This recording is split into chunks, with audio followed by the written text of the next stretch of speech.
Magandang buhay mga karaba. Samahan niyo po akong muli sa isang kwento na ibabahagi ko sa inyo. Ang katatagan ng isang babae hindi sa pag-iyak o sa pagsugod sa lalaking manloloko o sa kabit na patuloy na pumupatol sa asawa. Ito ay patas na labanan, hindi pagbaba sa kanyang level para mag-eskandalo. Sana lahat ng babae ganito katapang, harapin ang buhay, hindi karawagan ng pagsuko. Minsan, ito ang pinakamatapang mong desisyon, ang piliin ang sarili mo kaysa manatili sa taong harap-harapan kang sinasaktan. Hindi mo kasalanan na niloko ka, pero responsibilidad mong iligtas ang puso mo sa paulit-ulit na sakit. Kaya kung pipiliin mong umalis, huwag kang matakot dahil ang paglayo hindi pagtatapos. Ito ang simula ng kalayaan na matagal mo nang ipinagkait sa sarili mo. 10 taon akong nag-aral at nagtrabaho sa gynecology para magsalba ng buhay. Pero hindi ko alam sa mismong kamay ko rin pala manggagaling ang ebidensyang wawasak sa sarili kong buhay. Si Dr. Eliza Valeriano ay kilala sa South Zone ng Maynila bilang isa sa pinakamagaling, pinakamabait at pinaka-pinagkakatiwalaang obstetrician gynecologist. Sa loob ng kanyang klinika, saksi siya sa lahat ng mukha ng emosyon. Mga babaeng umiiyak sa tuwa, mga teenage mom na natatakot at ang mga asawa na mag-isang lumalaban. Sanay si Eliza sa pressure, sanay siya sa mga emergency. Ngunit walang kahit anong medical school ang naghanda sa kanya para sa 3:00 ng hapon ng Martes na yon. Sa pagbukas ng pinto ng kanyang klinika, pumasok ang isang magandang dalaga na nagngangalang Meline Vergara. Si Meline ay buntis, masaya at may mapayapang mukha na isang babaeng walang kaalam-alam na ang doktor nga hawak sa kanyang tiyan ay ang legal na asawa ng lalaking nakabuntis sa kanya. Habang inilalapat ni Eliza ang transducer at pinatugtog ang malakas sa tibok ng puso ng sanggol sa monitor, isang matinding realidad ang umampas sa kanya. Nakikita niya sa screen ang buhay ng anak ng kanyang asawang si Julian, ang lalaking 7 taon niyang nakasama sa hirap at ginhawa, at lalaking pilit na nagpapanggap na kaibigan at boss lang si Meline, at ang lalaking dahan-dahang nagnanakaw ng pera mula sa kanyang joint accounts para itusto sa kanyang kabit. Habang umiiyak si Meline sa tuwa, tahimik na namamatay ang puso ni Eliza. Doon niya napatunayan hindi lang basta may lamat ang kasal nila ni Julian, ito ay bulok at wala ng pag-asang maisalba. Mas lumala ang laso ng gabing yon.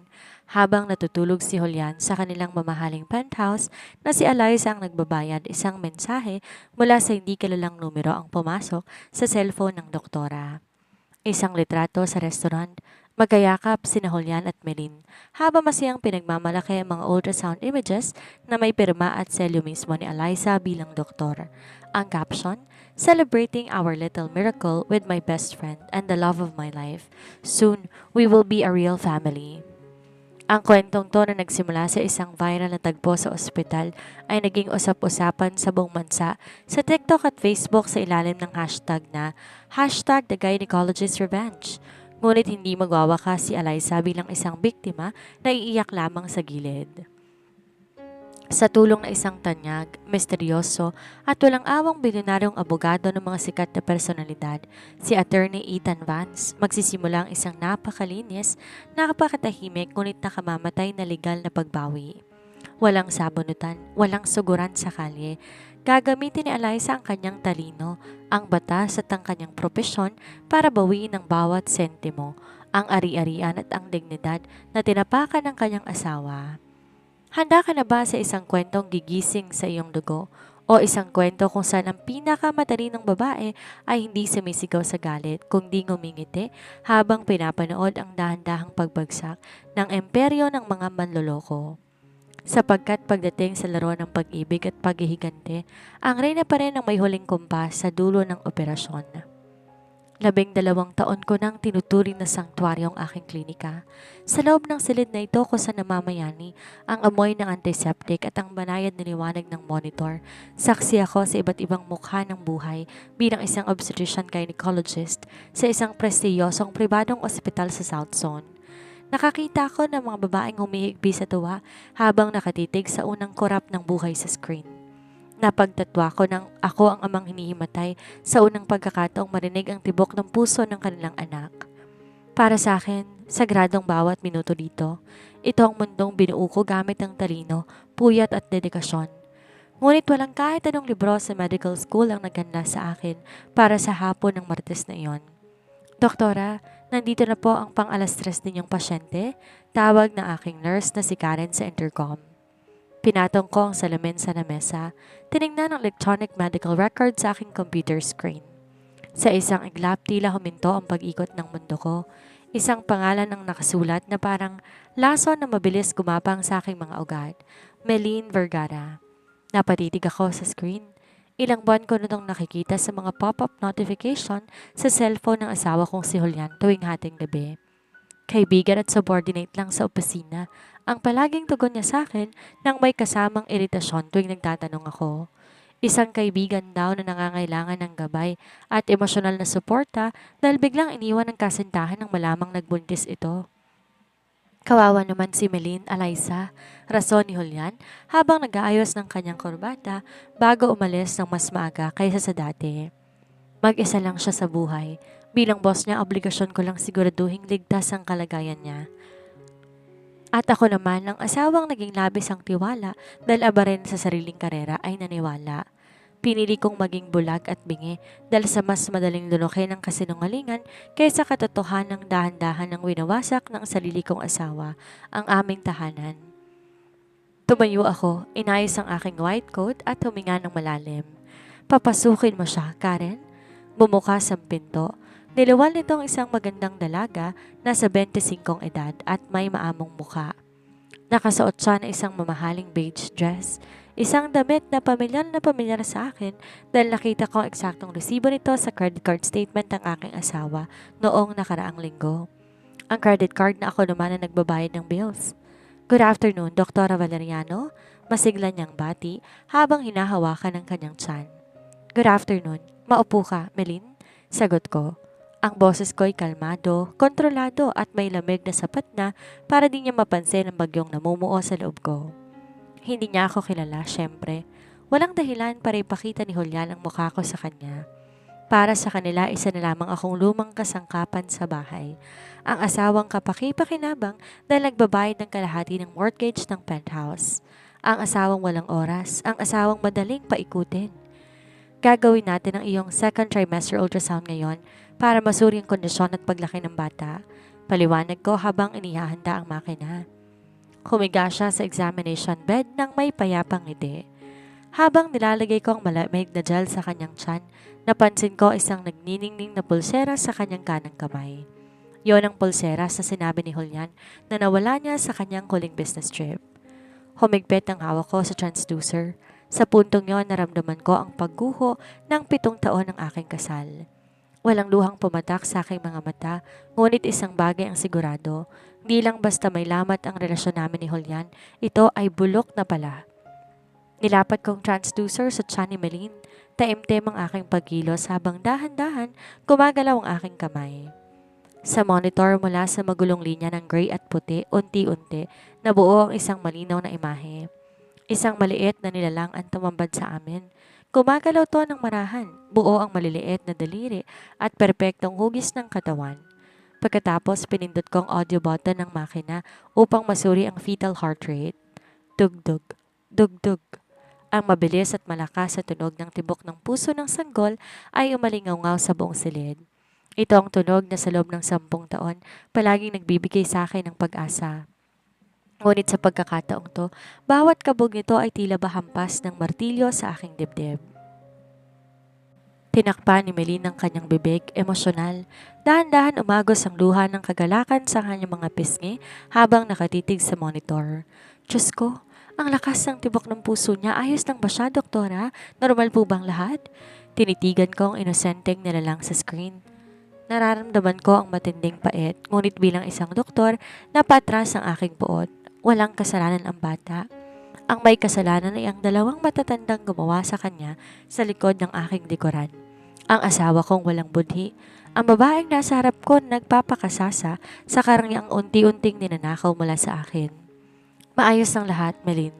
Malakas at malusog ang bata, sagot ko. Ang boses na natiling banayad, propesyonal at walang bahid ng emosyon. Iyon ang pinaka nakakatakot sa sarili ko sa sandaling yon. Ang kakayahan kong magpanggap na parang walang nangyayari. Salamat po, doktora. Umiiyak niyang sabi habang pinupunasan ang kanyang mga mata. Ito lang nag-iisang magandang bagay na nagpatatag sa akin ngayon. Ang mga batang to, ang pamilya na siya, isang sikat na negosyante, pero pinangako niya sa akin na sandali na lang. Iniwan niya rin ang asawa niya para sa amin, oras na may panganak ko ang baby namin. Isang tila kutsilyong patalim sa natitirang piraso ng aking puso. Iiwan ako ni Julian, ang penthouse sa tinitirhan namin, ang kumpanyang sinalba ko gamit ang sarili kong pera. Lahat ng yon galing sa dugo at pawis ko habang siya'y nagpapakasasa sa mundong binuo niya kasama ng babaeng ito. Talaga? Sana matupad niya ang pangako niya sa'yo. Sabi ko habang pinupunasan kong gel sa kanyang tiyan at inaayos ang kanyang damit. Ang mga lalaki madalas natin na makita magsalita kapag masaya, ngunit mahirap manindigan kapag nandyan na ang realidad. Inabot ko sa kanya ang mga pinirin kong larawan at ultrasound na may opisyal kong pirma at selyo sa ibaba. Ito ang kopya mo. Ipapakita mo sa kanya. Sigurado kong mas lalong gaganahan ang iyong kaibigan na tuparin ang mga pangako niya. Maraming salamat po talaga, Doktora Valeriano. Napakabait ninyo. Masayang sabi ni Melin. Habang yakay-yakap ang mga litrato na parang isang himala ang dala nito. Nang magpasalamat siya, tuluyang sumara ang pinto ng ating klinika. Doon lang ako tuluyang nanghina. Napaupo ako sa aking upuan, tinanggal ang aking gloves at tinitigan ang mga kamay sa ibabaw ng lamesa. Sa mismong mga kamay na ito, nag-aalaga ng buhay. Hinawakan kong ebidensya ng pagtataksil sa sarili kong buhay. Hindi ako sumigaw, hindi ako umiyak. Ngunit sa katahimikang niyon, nararamdaman ko ang pagkaputol ng huling hebla ng pagmamahal ko kay Julian. Gabing-gabi na nang iparada ko ang aking sasakyan sa basement ng aking condominium. Pagpasok ko sa aming penthouse, bumungad sa akin ng pamilyar at tahimik na karangyaan. Nadatnan ko si Julian sa sala, nakataas sa mga paa sa center table habang abala sa kanyang cellphone. Amoy bago siyang ligo. Ang pamilyar na panlalaking pabango na ginagamit niya tuwing galing siya sa labas. Isang amoy na dati nagpapasaya sa akin ngunit ngayon nagdudulot na ng labis na pagkasuklam. Gabi ka na naman, Eliza. Walang emosyon niyang bati, nandi man lang nag-aangat ng tingin mula sa screen ng kanyang telepono. Wala man lang pagkain sa mesa. Sana di ka na lang nagdoktor kung pababayaan mo rin ang tahanan mo.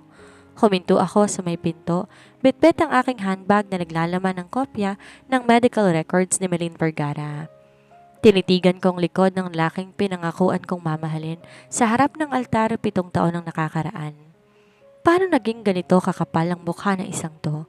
Paano niya nagagawang baliktarin ang sitwasyon para ko pa magmukhang nagkukulang?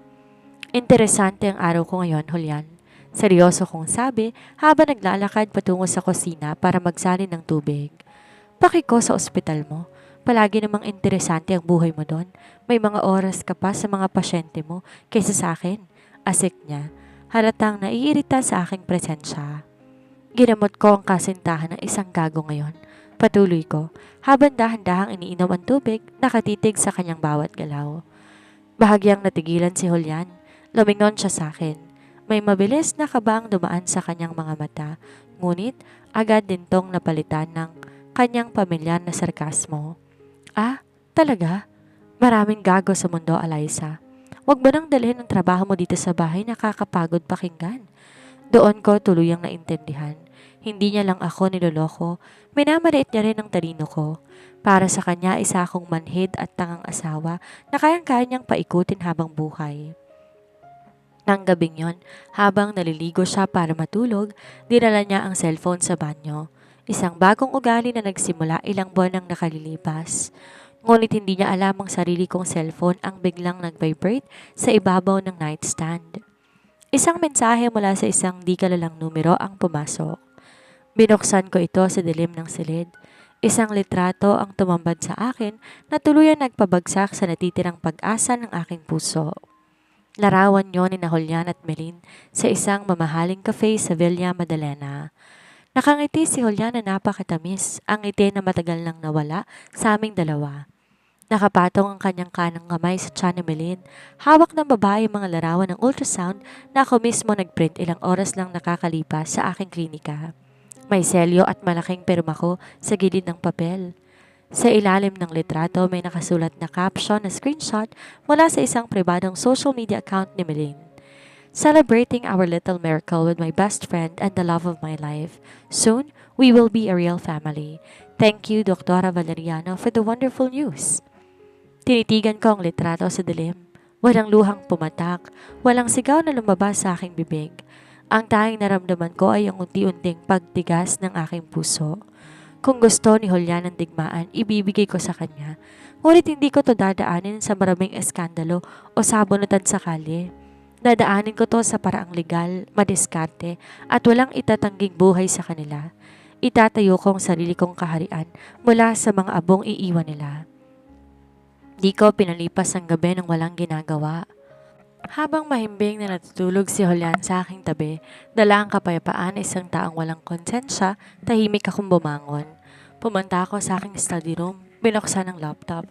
Sinubulang i-download lahat ng bank statements ng aming joint accounts sa nakalipas na 6 na buwan. Doon ko nakita ang sunod-sunod na malalaking bawas, mga bayad sa mamahaling hotel, restaurant at mga mamahaling alahas na kailanman hindi nakarating sa akin. Nanginig ang aking mga daliri sa galit, ngunit mabilis ko tong pinakalma. Hindi ako iiyak. Magbabayad kayo? Bulong ko sa sarili ko sa dilim. Kinabukasan alam kong hindi ko kayang ilaban to ng mag-isa.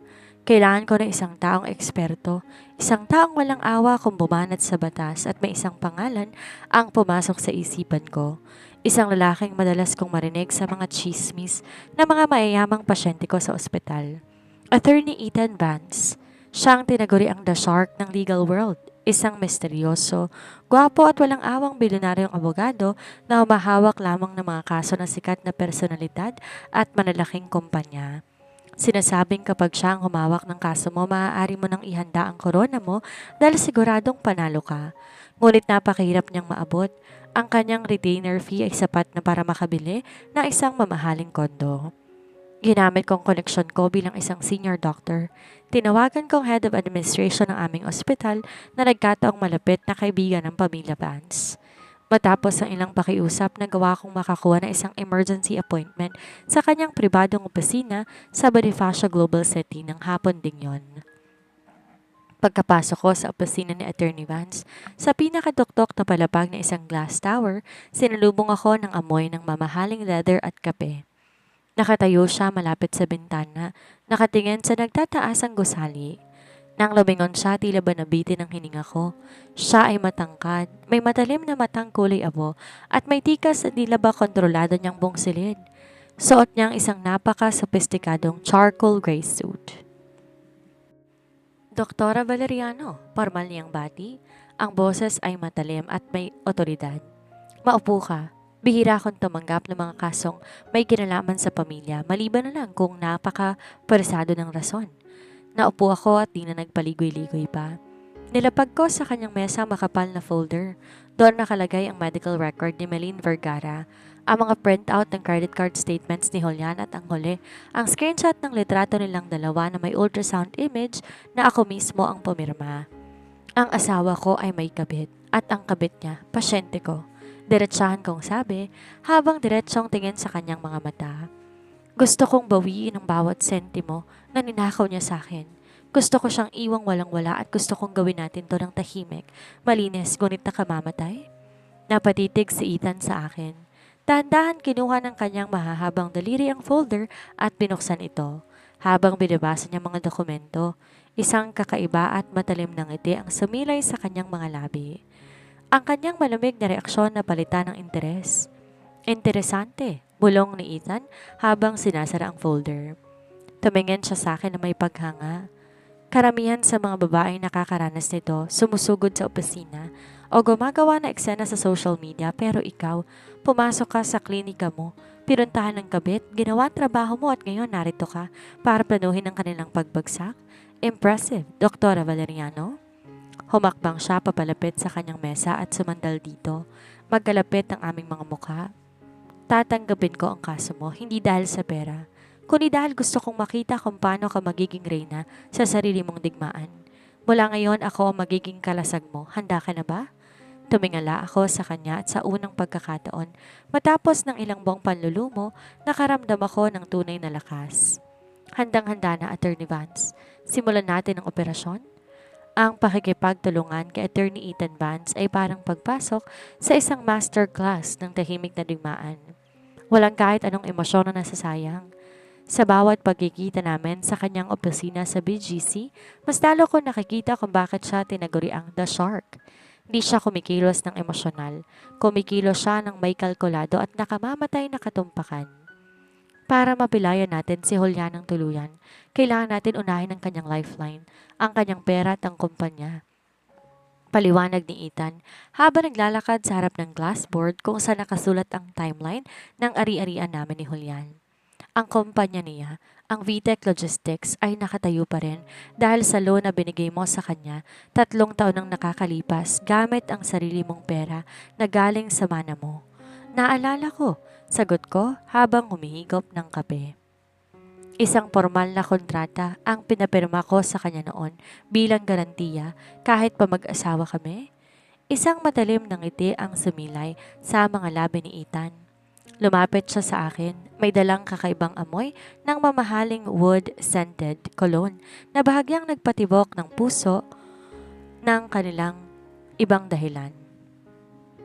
Yan ang alas mo, Eliza, dahil hindi niya nabayaran ang installment ng loan na yon sa nakalipas sa 3 buwan. Maaari nating i-demand ng pagbawi sa ari-arian ng kumpanya niya. Sa madaling salita po, pwede nating i-freeze ang corporate accounts niya bago pa siya makasuhan ng concubinage. Gawin natin, Ethan. Ngayong linggo na, mariin kong sabi. Kinabukasan sa aming penthouse, nag-aayos si Julian para sa isang business dinner. Alam ko kung saan ang punta niya. Base sa patagong investigasyon ng mga tauhan ni Ethan, may appointment si Julian kay Melin sa isang fine dining restaurant para ipagdiwang ang unang buwan ng pangalawang trimester ng pagbubuntis nito. Eliza, baka ating gabi na ako makauwi. May mahagang kliyente akong kakausapin para sa bagong supply chain contract ng kumpanya, sabi ni Julian habang nagpapadulas ng pabango sa kanyang leeg. Tinitigan ko siya sa salamin. Napakagwapo pa rin niya, ngunit sa likod ng mukhang yon ay isang taong bulok ang kaluluwa. Ganon ba, Julian? Galingan mo. Siguraduhin mong makukuha mong perma ng kliyente mo. Siyempre, para naman to sa kinabukasan natin, sagot niya sabay halik sa aking pisngi. Isang halik na naging dahilan para kilabutan ako sa pagkasuklam. Pagkaalis niya, tinawagan ko si Ethan. Nakaalis na siya. Good. Naipadala na ng aking team ang demand letter sa bangko at sa opisina niya. Bukas na bukas, pagising ng asawa mo, mararanasan niya ang unang hiwa ng kutsilyo sa kanyang bulok na sistema. Sagot ng malalim na boses ni Ethan sa kabilang linya. May kakaibang kapanatagan sa kanyang boses na nagbigay sa akin ng lakas. Kinabukasan 7:00 ng umaga, nagising ang buong penthouse sa malakas na sigaw ni Julian mula sa sala. Hindi maaari. Paano nangyaring na-freeze ang corporate accounts ko? Parang may legal hold mula sa asawa ko. Hysterical niyang sigaw habang hawak ang kanyang tablet. Dahan-dahan akong lumabas ng kwarto, hawak ang isang tasa ng mainit na tsaa at nakasuot ng aking sutlang robe. Tumingin ako sa kanya ng may malamig na ngiti. May problema ba, Julian? Napatakbo siya papalapit sa akin. Nandilisik ang mga mata. Eliza, ano tong ginawa mo? Bakit ka nagpadala ng demand letter ng abogado mo para bawiin ang utang ko sa'yo sa kumpanya? Sinisira mong negosyo ko. Pinatong ko ang tsaa sa mesa, tinitigan siya diretso sa mata. Ang parehong malamig na titig na ginamit ko kay Melin sa ultrasound room. Hindi ko sinisira ang negosyo mo, Julian. Binabawi ko lang ang akin dahil ang pera ko ay para sa pamilya ko, hindi para sa kaibigan mong buntis. Tuluyang nawala ng kulay ang mukha ni Julian. Ang kanyang tablet muntik nang mahulog sa sahig habang nanginginig ang kanyang mga labi sa matinding gulat. Anong ibig mong sabihin, Eliza? Nauutal na tanong ni Julian habang pilit tinahanap ang kanyang boses sa gitna ng matinding gulat. Subalit di ko siya binigyang pagkakataon na magpalusot. Tinalikuran ko siya at pumasok muli sa aking kwarto upang mag-ayos para sa aking tungkulin sa ospital. Ang oras ng pag-iyak at pagmamakaawa matagal nang tapos. Ngayon, ang batas na ang titira para sa akin. Pagdating ko sa ospital, sinalubong ako ng aking nurse na si Karen na may dalang clipboard. Doktora, nandiyan na po si Mrs. Malin Vergara. Mas maaga siya ngayon para sa kanyang regular na follow-up scan. Isang malamig na ngiti ang sumilay sa aking mga labi. Mabuti, papasukin mo siya kaagad. Pumasok si Melin sa aking klinika, ngunit sa pagkakataong to wala ang kanyang karaniwang masiglang ngiti. Mukha siyang balisa, puyat, panay ang tingin sa kanyang cellphone. Halatang apektado siya sa biglang pagka-freeze ng mga accounts ni Julian na siyang nagpapatakbo sa marangyang buhay na tinatamasa niya ngayon. Good morning, Doktora Valeriano. Mahina niyang bati habang dahan-dahang humihiga sa examination bed. Good morning, Melin. May problema ba? Mukhang di maganda ang tulog mo.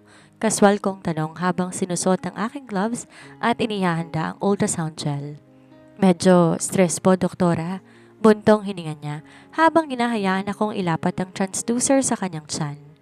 Ang ama po kasi ng bata may malaking problema sa kumpanya ngayon. Bigla pong nagwala ang asawa niyang doktor. Hinarang po lahat ng pera namin. Ang sama-sama po ng ugali ng legal na asawa niya. Gusto kaming gutumin. Napatigil ako na isang segundo, ngunit pinagpatuloy ko ang paggalaw ng transducer. Ang tunog ng tibok ng puso ng sanggol muling umalingaw sa silid. Dugdug, dugdug. Alam mo, Melin, panimula ko sa isang napakakalmadong tono habang nakatitig sa monitor. Bilang doktor mo, obligasyon kong sabihin sa iyong totoo tungkol sa kalusugan ng dinadala mo. Pero bilang isang babae, gusto kong bigyan ka ng isang mahalagang diagnosis. Napakunot ang noo ni Melin, lumingon sa akin. Ano po yon, doktora? Nilagay ko ang transducer sa lalagyan nito, kumuha ng tissue at dahan-dahan pinunasan ng aking mga kamay. Pagkatapos tumingon ako sa kanya ng diretsyo, walang kurap, hawak ang buong otoridad ng aking pagkatao. Ang diagnosis ko sa relasyon ninyo ay tapos na. Dahil ang doktorang sinasabi mong masamang ugali ay ang doktorang kasalukuyang nag-aalaga sa iyo ngayon. Ako ang legal na asawa ni Julian Santos. Melin? Tila ba binuhusan ng kumukulong tubig si Melin. Nanlaki ang kanyang mga mata. Napaupo siya ng mabilis mula sa kama at tuluyang nawala ng kulay ang kanyang mukha.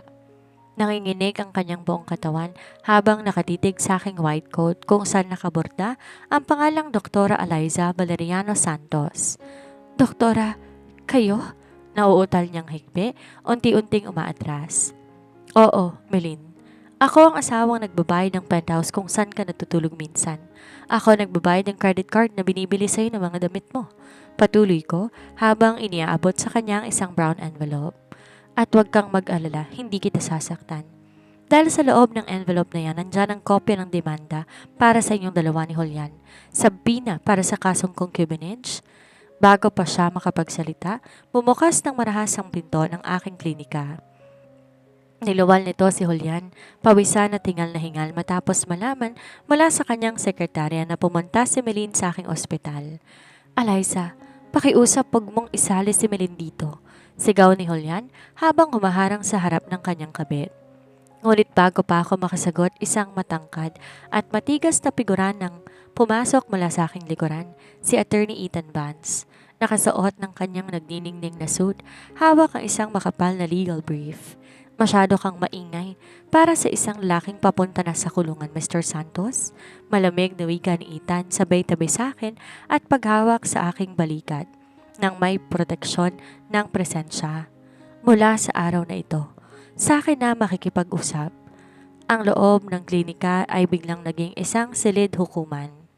Sa isang sulok napakapit si Melin kay Julian. Nanginginig sa takot habang hawak ang brown envelope na naglalaman ng sabina. Sa harap nila ay nakatayo si Attorney Ethan Vance na ang presensya pa lang sapat na para dambuhalain ang natitirang lakas ng loob ng aking asawa. Vance, bulong ni Julian. Unti-unting namumutla habang tinititigan ng sikat na abogado.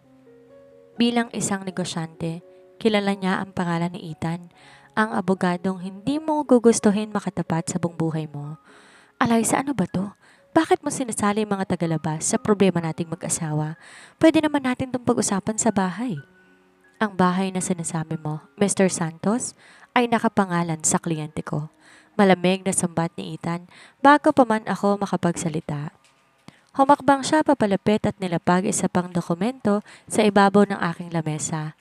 At ang kumpanya mo, ang VTech Logistics ay opisyal lang nasa ilalim ng isang temporary restraining order. Lahat ng assets mo frozen.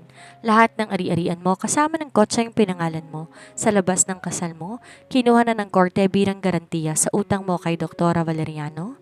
Hindi maaari, sigaw ni Julian. Lumingon sa akin na may galit at pagmamakaawa. Eliza, 7 taon tayo nagkasama. Paano mo magagawang sirain ang buhay ko nang ganito lang? Tumingin ako sa kanya. Diretsahan na to lang kahit anong emosyon. Sira ng buhay mo, Julian. Nung araw na pinili mong dalhin ang kabit mo sa loob ng ospital ko.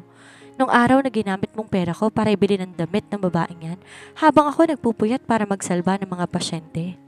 Hindi ko sinisira ang buhay mo. Pinapanood ko lang ang dulo ng operasyon ng sarili mong kalokohan. Nagsimula nang umiyak ng malakas si Melin. Julian, ano ba to? Sabi mo iniwan mo ng asawa mo. Sabi mo sa iyong penthouse, paano ng anak natin? Tumahimik ka, Melin. Asik ni Julian. Tuluyan ang nawawala sa sarili dahil sa pressure. Huwag mong sisigawan ang pasyente sa harapan ko, Julian. Mariin kong utos. Ang boses ko'y umalingaw sa buong silid. Bilang doktor niya, sisiguraduhin kong ligtas ang bata. Pero bilang legal na asawa mo, sisiguraduhin ko sa kalsada kayong dalawang pupulutin pagkatapos ng kasong to. Lumapit si Ethan sa akin. Marahan niyang hinawakan ng aking siko. Isang kilos ng pag-aalaga at proteksyon na matagal kong di naramdaman mula sa ibang tao. Tumingin siya kay Julian ng may mapait na ngiti. May dalawa ka na lang pagpipilian, Mr. Santos. Ang pumirma sa isang absolute quit claim at settlement agreement kung saan bibigay mong lahat ng shares mo sa kumpanya at penthouse kay Eliza nang walang reklamo o ang harapin ng kasong concubinage at qualified theft na isasampa namin bukas na bukas. At sinisigurado ko sa iyo kapag ako ang nag-usig, walang piyansa na makapagliligtas pa sa iyo. Nangatal ang tuhod ni Julian.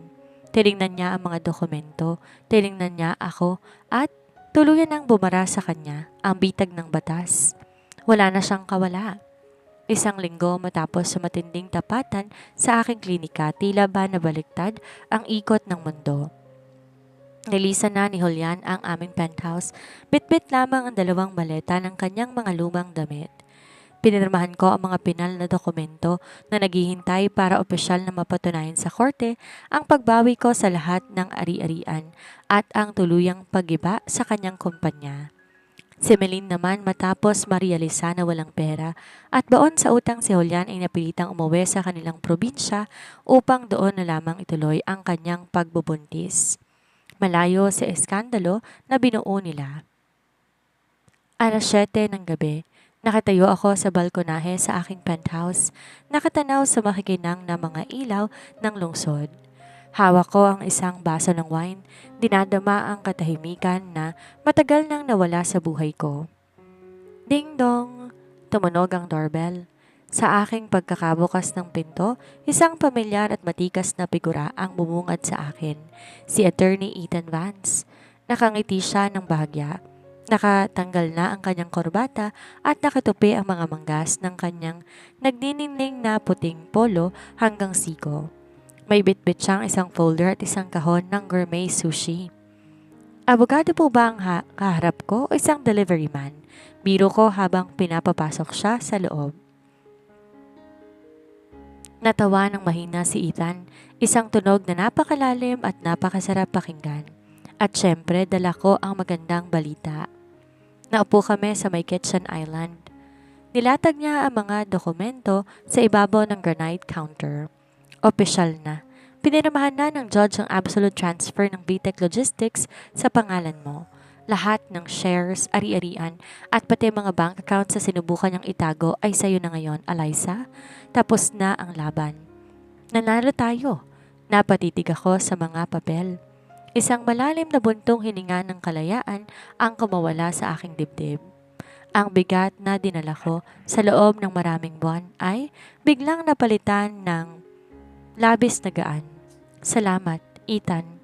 Kung hindi dahil sa iyo, baka hanggang ngayon nagpapakatanga pa rin ako sa lalaking yon. Dahan-dahang pinatong ni Ethan ang kanyang malaking kamay sa ibabaw ng aking kamay. Ramdam ko ang kakaibang init at kuryente na gumapang sa aking balat. Tumingin ako sa kanyang mga mata. ang matatalim na matang kulay abo na dati puno ng lamig, ngunit ngayon may bakas na matinding pag-aalaga at lambing. Hindi ka nagpakatanga, Eliza. Nagmahal ka lang ng tapat, bulong niya, habang hinahaplos ng kanyang hindalaki ang likod ng aking kamay. Pero ngayon tapos na ang tungkulin ko bilang abogado mo. Gusto kong mag-apply sa isang bagong posisyon sa buhay mo. Napakunot ang noo ko, ngunit may kasamang ngiti. Anong posisyon naman yan, Attorney Vance?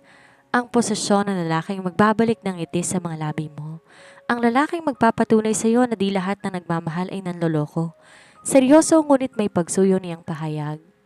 Lumapit ang kanyang mukha sa akin, sapat na, para maamoy ko ang kanyang pamilyar na wood-scented cologne. Gusto kitang ligawan, Eliza, hindi bilang kliyente, kundi bilang babaeng nakakuha ng puso ko mula ng araw na pumasok siya sa opisina ko. Bumilis ang kabog ng aking dibdib. Sa loob ng 7 taon, nakalimutan ko na kung paanong pakiramdam na pahalagahan at hangaan ng isang lalaki. Ngunit sa harap ni Ethan, naramdaman ko ang muling pagkabuhay ng aking puso. 5 buwan ang mabilis lumipas matapos ang makasaysayang permahan ng mga dokumento. Sa tulong ng tamang pamamahala at ng mga koneksyon ni Ethan, ang dating bagsak na kumpanya ni Julian, tuluyan kong naibangon at sinama sa aking sariling investment portfolio. Nabawi ko lahat ng aking dignidad. Isang hapon, habang naglalakad ako sa labas sa isang mall sa business district, pagkatapos ng aking shift sa ospital, may nakita kong isang pamilyar na anino. Isang lalaking nakasuot ng kupasing polo, may bitbit ng mga lumang resume at mukhang pagod na pagod habang nakapila sa isang job fair. Si Julian. Ang dating mapagmataas na negosyante na palaging nakasuot ay mukhang losyang, matanda at desperado. Matapos siyang iwan ni Melindal sa kawalan ng pera, tuluyan siyang binalikan ng kanyang mga utang. Tinitigan ko siya mula sa malayo, walang galit, walang puot, kundi purong awa para sa isang taong winasak ang sariling kapalaran dahil sa panandali ang laman. Hindi ko na siya nilapitan. Tinalikuran ko ang kanyang anino dahil ang buhay ko nakatutok na sa hinaharap. Isang hinaharap na may kasamang bagong liwanag. 8:00 ng gabi nang sunduin ako ni Ethan para sa aming opisyal na date. Suot niya ang isang kaswal ngunit napaka-sopistikadong navy blue blazer na lalong nagpalitaw sa kanyang kakisigan. Dinala niya ako sa isang eksklusibong rooftop restaurant overlooking sa buong skyline ng lungsod. Ang buong palapag ay nirentahan niya para lamang sa aming dalawa. Masyado ka namang magastos, Attorney Vance.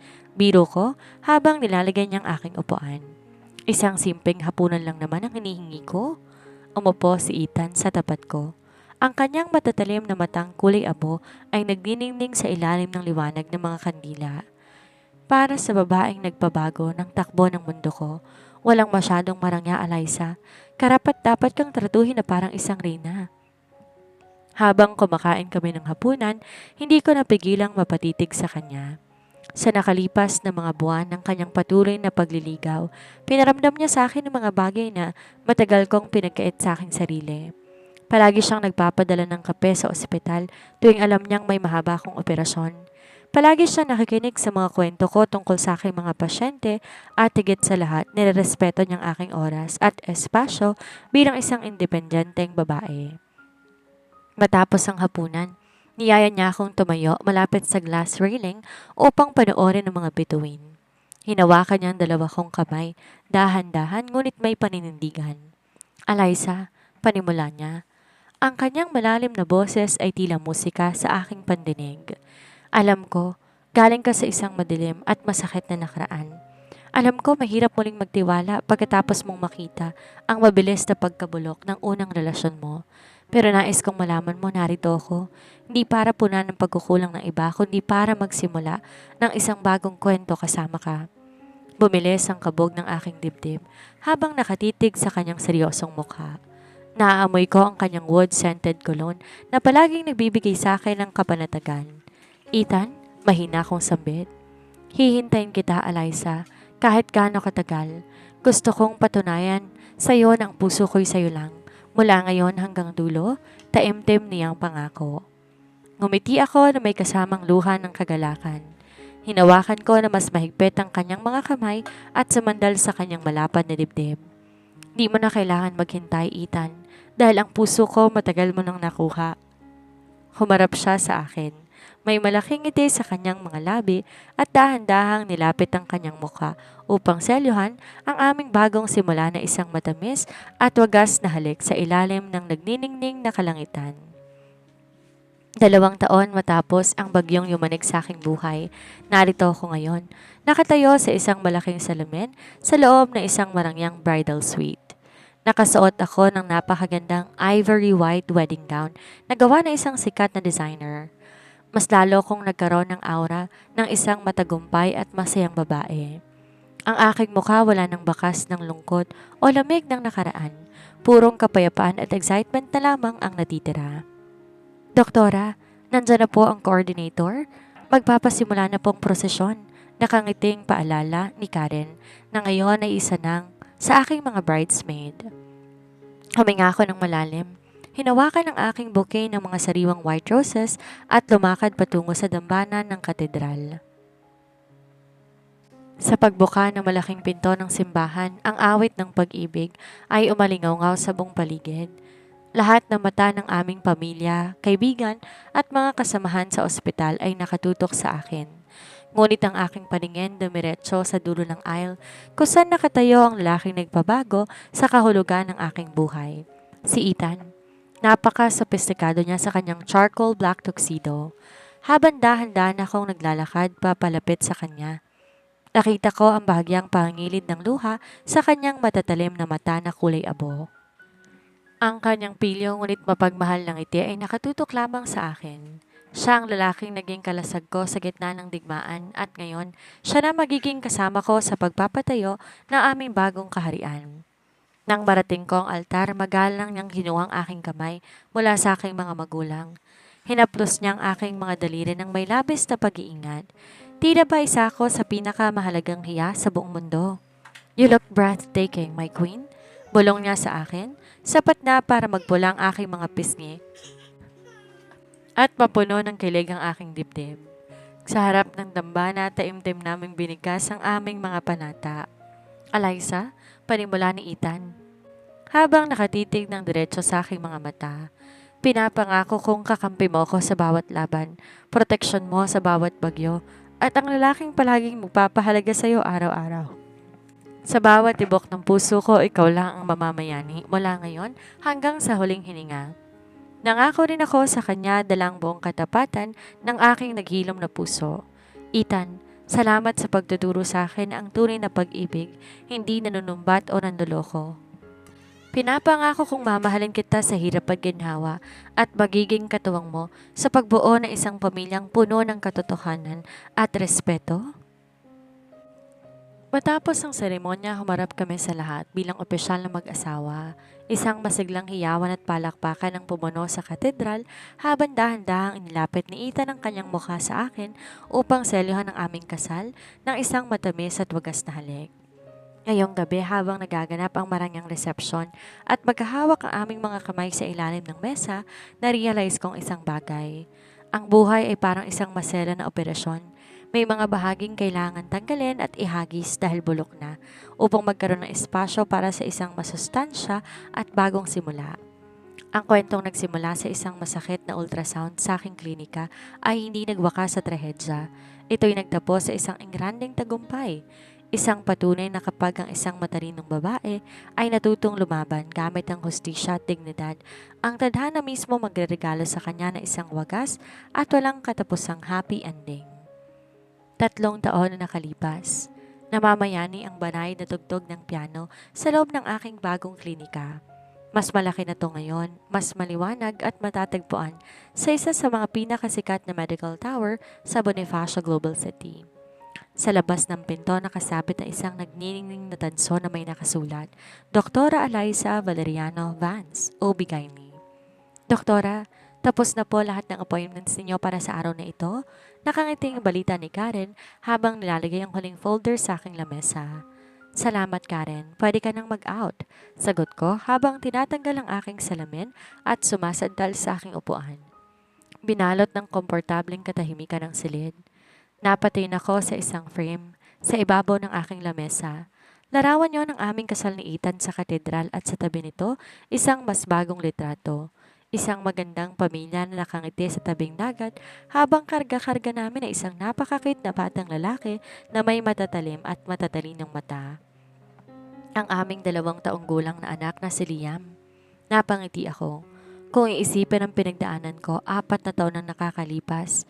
Sino mag-aakalang ganito kaganda ang tatadhana sa akin ng may kapal? Ang bawat sugat tuluyan ng naghilom. Ang bawat duhang pumatak nooy napalitan ng walang kapantay na kaligayahan. Narinig ko ang marahang pagkatok sa pinto. Di na ako nagtaka nang bumukas ito at niluwal ang isang matangkad, makisig at pamilya na lalaki na naka-charcoal suit, si Ethan. Ngunit sa pagkakataong to, wala siyang bitbit ng mga legal na dokumento o kaso.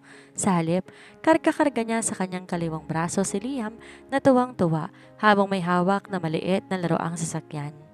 At sa kanang kamay naman ni Ethan ay may bitbit siyang isang punpon ng paborito kong white roses. Mama! Masayang sigaw ni Liam, sabay abot ng kanyang maliliit na kamay sa akin. Mabilis akong tumayo mula sa aking upuan, kinuha ang aming anak. Niyakap ko siya na mahigpit at naramdaman kong halik ni Ethan sa aking sentido. Isang mainit at pamilyar na halik na palaging napaparamdam sa akin na ako ang pinakaligtas na babae sa buong mundo. Bakit napaga ang sundo ng paborito kong abogado? Biro ko kay Ethan habang inaayos ang korbata niya. Dahil pinangako ko sa anak natin na ipagluluto kong rina ng buhay namin ng isang granding hapunan ngayon, sagot ni Ethan. Ang kanyang matatalim na matang kulay abo ay puno ng labis sa pagsuyo at pagmamahal. At saka namimiss ka na agad namin? Bolero? Natawa kong sabi. Ngunit di ko mapigilang sumandal sa kanyang malapad na dibdib. Amoy na amoy ko pa rin ang kanyang wood-scented cologne na naging simbolo ng aking kapayapaan. Bago kami lumabas ng klinika, muli kong tinignan ang ultrasound machine sa sulok. Naalala kong 3:00 ng hapon ng Martes na yon, kung saan nakala ko katapusan na ng aking mundo. Ngunit ngayon alam ko na, ang sakit na yon hindi parusa kung hindi isang operasyon ng tadhana para alisin ang bulok na bahagi ng aking buhay at ihanda ako para sa pinakamagandang regalo. Sa buhay may mga pagkakataon na kailangan natin dumaan sa pinakamatinding pira-pirasong pagkabasag. Ngunit kung meron man akong natutunan, yon ay ang katotohanan ng isang matalinong babae. Kapag binuhat ang kanyang sarili ng may dignidad, batas at pananalig, ay palaging makakatagpo ng isang pag-ibig na tunay, tapat at walang katapusan. Hinalikan kong muli si Liam. Mahigpit na hinawakan ang kamay ng aking asawa habang sabay-sabay kaming naglalakad palabas, handang harapin ang mas marami pang bukas. Ito ang aking buhay, ito ang aking pamilya, at ito ang pinakamaganda at pinal na diagnosis.